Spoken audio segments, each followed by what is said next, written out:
আলহামদুলিল্লাহ, খোরশেদ হানির পক্ষ থেকে এভাবে নিজ হাতে মধু সংগ্রহ করে থাকি।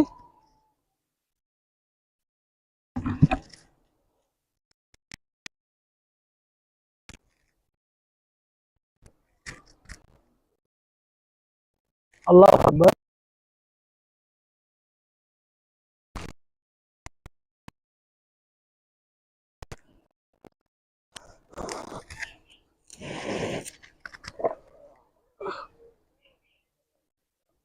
আসলে অনেক মধু হয়েছে তো।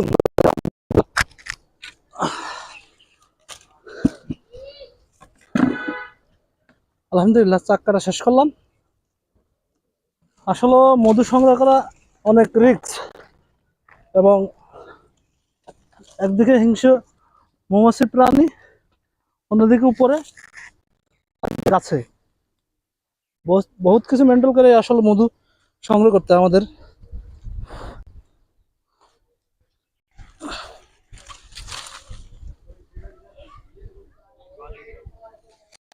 হ্যাঁ, অফ করে নিচে যাও।